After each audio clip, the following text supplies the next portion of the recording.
നമസ്കാരം, ഇൻസൈഡിലേക്ക് സ്വാഗതം. മൂന്നാം ലോക മഹായുദ്ധത്തിനായുള്ള യുദ്ധകാഹളം പല രാജ്യങ്ങളും പരസ്യമായും രഹസ്യമായും ഇതിനോടകം പ്രഖ്യാപിച്ചു കഴിഞ്ഞു. ഈ ഒരു സാഹചര്യത്തിൽ ഇസ്രായേൽ വെടിനിർത്തൽ കരാർ അവസാനിക്കുന്ന നിമിഷത്തിൽ തന്നെ മറ്റൊരു വലിയ യുദ്ധം ഇരു രാജ്യങ്ങളും തമ്മിൽ പരസ്പരം അങ്ങോട്ടും ഇങ്ങോട്ടും തുടങ്ങാനുള്ള എല്ലാ സാധ്യതയും ഇതിനോടകം പല യുദ്ധവിദഗ്ധരും പ്രഖ്യാപിച്ചു കഴിഞ്ഞിരിക്കുകയാണ്. ഈ ഒരു സമയത്ത് തന്നെ ആർട്ടിഫിഷ്യൽ ഇന്റലിജൻസ്, കമ്പ്യൂട്ടിംഗ് സേവനങ്ങൾ എന്നിവ ഉപയോഗപ്പെടുത്തി വലിയ രീതിയിലുള്ള അതായത് യുദ്ധം മറ്റൊരു തലത്തിലേക്ക് എത്തിക്കാനുള്ള നീക്കങ്ങളാണ് ഇപ്പോൾ ഇസ്രായേലും അമേരിക്കയും നടത്തുന്നത്. അസോസിയേറ്റഡ് പ്രസിലടക്കം വന്നിട്ടുള്ള റിപ്പോർട്ടുകൾ അനുസരിച്ച് ഇപ്പോഴേ അതിനുള്ള രഹസ്യ നീക്കങ്ങൾ ആരംഭിച്ചു കഴിഞ്ഞു എന്നാണ് അറിയാൻ സാധിച്ചത്. ഈ AI പോലുള്ള ഇപ്പോഴത്തെ ഈ സാങ്കേതിക വിദ്യയുടെ കുത്തനെയുള്ള കുതിച്ചുചാട്ടത്തിലൂടെ ഗാസയിലും ലെബനനിലും തമ്പടിച്ചിട്ടുള്ള നിരവധി തീവ്രവാദികളെ വേഗത്തിൽ കണ്ടെത്താനും കൊല്ലാനും US ടെക് ഭീമന്മാർ ഇസ്രായേലിലെ കൂടുതൽ ശക്തി പകർന്നിരിക്കുകയാണ് എന്നാണ് റിപ്പോർട്ടുകൾ സൂചിപ്പിക്കുന്നത്. എന്നാൽ ഇതിലൂടെ കൊല്ലപ്പെട്ട സിവിലിയന്മാരുടെ എണ്ണവും കുതിച്ചു വരുന്നുണ്ട് എന്നുള്ളതാണ് മറ്റൊരു ആശങ്ക. ഈ ഉപകരണങ്ങൾ നിരപരാധികളുടെ മരണത്തിന് കാരണമാകുന്നു എന്ന ആശങ്കയും ചിലയിടങ്ങളിൽ പങ്കുവയ്ക്കുന്നുണ്ട്. ഇഷ്ടാനുസൃത സ്വയംഭരണ ആയുധങ്ങൾ നിർമ്മിക്കുന്നതിനെ സൈനികർ വർഷങ്ങളായി സ്വകാര്യ കമ്പനികളെ വാടകയ്ക്കെടുത്തിട്ടുണ്ട്. എന്നിരുന്നാലും ഇസ്രായേലിന്റെ സമീപകാല യുദ്ധങ്ങൾ യുണൈറ്റഡ് സ്റ്റേറ്റ്സിൽ നിർമ്മിച്ച വാണിജ്യ AI മോഡലുകൾ സജീവമായ യുദ്ധത്തിൽ ഉപയോഗിച്ചതിന്റെ ഒരു പ്രധാന ഉദാഹരണമായിട്ടും അടയാളപ്പെടുത്തുന്നു. ആരാണ് ജീവിക്കുന്നതെന്നും ആരാണ് മരിക്കുന്നതെന്നും തീരുമാനിക്കാൻ അവ യഥാർത്ഥത്തിൽ വികസിപ്പിച്ചിട്ടില്ലെന്ന ആശങ്കകൾക്കിടയിലും സംശയാസ്പദമായ സംസാരമോ പെരുമാറ്റമോ കണ്ടെത്തുന്നതിനും ശത്രുക്കളുടെ നീക്കങ്ങൾ മനസ്സിലാക്കുന്നതിനും രഹസ്യാന്വേഷണം തടസ്സപ്പെടുത്തിയ ആശയവിനിമയങ്ങൾ, നിരീക്ഷണം എന്നിവയിലൂടെ ഇസ്രായേൽ സൈന്യം AI ഉപയോഗിക്കുന്നുണ്ട്. 2023 ഒക്ടോബർ 7 ഹമാസ് തീവ്രവാദികൾ നടത്തിയ മാരകമായ അപ്രതീക്ഷിത ആക്രമണത്തിന് ശേഷം മൈക്രോസോഫ്റ്റിന്റെയും ഓപ്പൺ AI സാങ്കേതിക വിദ്യയുടെയും ഉപയോഗം കുതിച്ചുയർന്നതായി അസോസിയേറ്റഡ് പ്രസ് അന്വേഷണത്തിലടക്കം കണ്ടെത്തിയിട്ടുണ്ട്. AI സിസ്റ്റങ്ങൾ ടാർഗറ്റുകൾ എങ്ങനെ തിരഞ്ഞെടുക്കുന്നു, തെറ്റായ ഡാറ്റ അല്ലെങ്കിൽ വികലമായ അൽഗരിതങ്ങൾ എന്നിവ ഉൾപ്പെടെ അവ തെറ്റായി പോകാനുള്ള വഴികളെക്കുറിച്ചും പുതിയ വിശദാംശങ്ങളും അന്വേഷണങ്ങളും വെളിപ്പെടുത്തിയിട്ടുണ്ട്. വാണിജ്യ AI മോഡലുകൾ യുദ്ധത്തിൽ നേരിട്ട് ഉപയോഗിക്കുന്നുണ്ട് എന്നതിന് ലഭിച്ച ആദ്യ സ്ഥിരീകരണമാണിത്.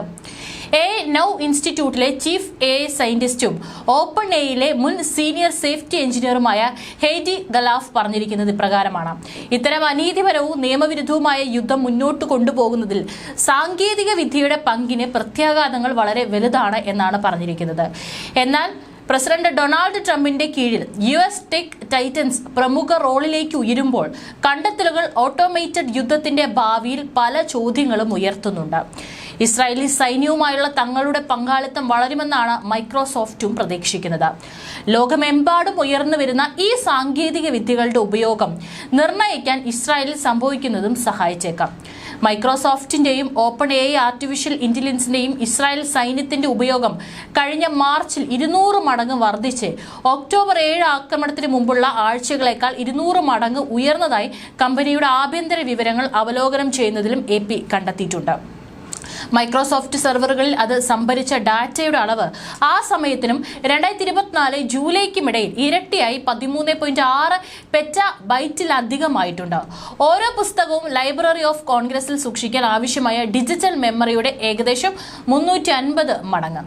മൈക്രോസോഫ്റ്റിന്റെ വലിയ കമ്പ്യൂട്ടർ സെർവറുകളുടെ സൈന്യത്തിന്റെ ഉപയോഗവും യുദ്ധത്തിന്റെ ആദ്യ 2 മാസങ്ങളിൽ മാത്രം ഏകദേശം 3-2 വർദ്ധിച്ചിട്ടുണ്ട്.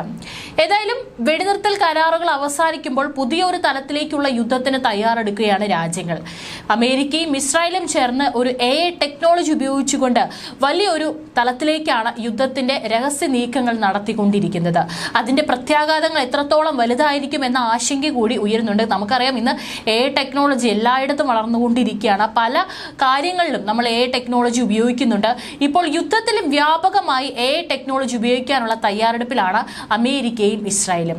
ഇനിയൊരു യുദ്ധകാഹളം മുഴങ്ങുമ്പോൾ ശത്രു രാജ്യങ്ങളെ അപ്പാടെ മുടിപ്പിക്കാനുള്ള എല്ലാ വഴികളും ശാസ്ത്ര സാങ്കേതിക വിദ്യയിലൂടെ വികസിപ്പിക്കാനുള്ള നീക്കങ്ങളാണ് രാജ്യങ്ങൾ നടത്തിക്കൊണ്ടിരിക്കുന്നത്. അത് അതീവ രഹസ്യവും അത് എങ്ങനെയായിരിക്കും പ്രയോഗിക്കുക എന്നുള്ളതും അതിന്റെ പ്രത്യാഘാതങ്ങൾ എങ്ങനെയായിരിക്കും എന്നുള്ളതും ലോകരാജ്യങ്ങൾക്കിടയിൽ ഒരു ആശങ്ക ഉയർത്തുന്ന കാര്യമാണ്. ഇതിനിടയിൽ സംഘർഷങ്ങൾ രൂക്ഷമാകുന്നതിനിടെ തെക്കൻ സിറിയയിലെ സൈനിക അടിസ്ഥാന സൗകര്യങ്ങളിൽ ഇസ്രായേൽ യുദ്ധവിമാനങ്ങൾ വീണ്ടും വ്യോമാക്രമണം നടത്തിയെന്നുള്ള റിപ്പോർട്ടുകളാണ് പുറത്തുവരുന്നത്. അസദ് സർക്കാരിന്റെ പതനത്തിന് ശേഷം ഇസ്രായേൽ ഭരണകൂടം സിറിയയുടെ സൈനിക അടിസ്ഥാന സൗകര്യങ്ങളും തന്ത്രപ്രധാനമായ ആയുധ ഡിപ്പോകളും ലക്ഷ്യമിടുന്നുണ്ട്. ഭാവിയിൽ സിറിയയിൽ അധികാരം പിടിച്ചേക്കാവുന്ന ഏതൊരു സർക്കാരിനെയും ദുർബലപ്പെടുത്താനാണ് ഈ നീക്കം. മേഖലയിൽ ആക്രമണ നയങ്ങൾക്ക് അനുസൃതമായി ഇസ്രായേൽ യുദ്ധവിമാനങ്ങൾ വീണ്ടും സിറിയയിൽ വ്യോമാക്രമണം നടത്തിയിരിക്കുകയാണ്. തെക്കൻ സിറിയയിൽ സ്ഥിതി ചെയ്യുന്ന സസ പ്രദേശത്ത് ഇസ്രായേൽ വ്യോമസേന സൈനിക ഉപകരണങ്ങൾ ബോംബെറിഞ്ഞതായി ഇസ്രായേൽ സൈന്യം ആക്രമണം സ്ഥിരീകരിച്ച പ്രസ്താവന പുറത്തിറക്കിയപ്പോൾ പറഞ്ഞിട്ടുണ്ട്. സിറിയയിൽ നിലയുറപ്പിച്ചിരിക്കുന്ന സേനയുടെ സുരക്ഷാ ഭീഷണിക്ക് മറുപടിയായാണ് ആക്രമണം നടത്തിയതെന്നും പ്രസ്താവനയിൽ പറയുന്നു. വ്യോമാക്രമണത്തെ തുടർന്ന് തെക്കൻ സിറിയയിൽ ശക്തമായ സ്ഫോടന ശബ്ദം കേട്ടതായി പ്രാദേശിക വൃത്തങ്ങളും അറിയിച്ചു. ഇതുവരെ ആക്രമണത്തിന്റെ വിശദാംശങ്ങളെക്കുറിച്ചോ അപകട സാധ്യതകളെക്കുറിച്ചോ നാശനഷ്ടങ്ങളെക്കുറിച്ചോ കൂടുതൽ റിപ്പോർട്ടുകളൊന്നും പുറത്തുവിട്ടിട്ടില്ല. ഇതിനിടെ ഇസ്രായേലിനെതിരെ വീണ്ടും ഭീഷണി മുഴക്കി ഇസ്ലാമിക് റവല്യൂഷണറി ഗാർഡ് കോപ്സിന്റെ സീനിയർ ഡെപ്യൂട്ടി കമാൻഡറായ അലി ഫതാവി രംഗത്ത് വരുന്നുണ്ട്. ഓപ്പറേഷൻ ട്രൂ പ്രോമിസ് 3 യുദ്ധ നടപടി ശരിയായ സമയത്ത് നടക്കുമെന്നാണ് ഫതാവി ഭീഷണിപ്പെടുത്തിയതെന്നും ഇറാൻ ഇന്റർനാഷണൽ കഴിഞ്ഞ ദിവസം റിപ്പോർട്ട് ചെയ്തിട്ടുണ്ട്.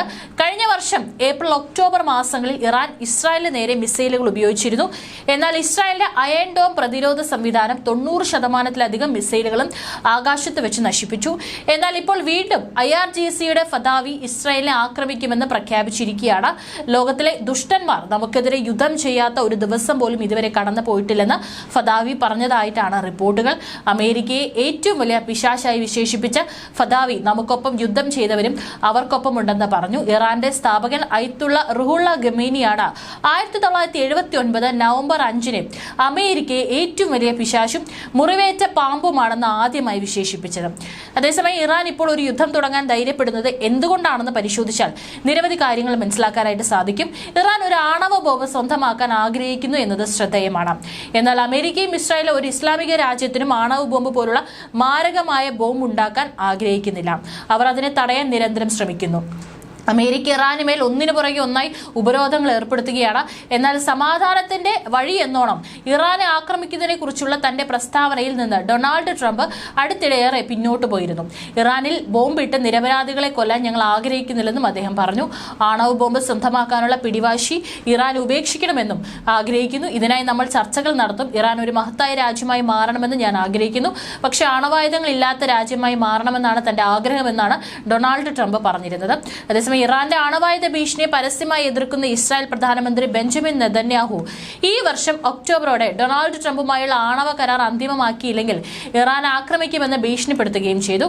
ഇസ്രായേൽ ഇതിനകം ഇത് ചെയ്തിട്ടുണ്ട്. ഈ സാഹചര്യത്തിൽ ഇറാനും യുദ്ധത്തിന്റെ വഴിയെ പോകുമോ എന്നാണ് ലോകം ഉറ്റുനോക്കുന്നത്.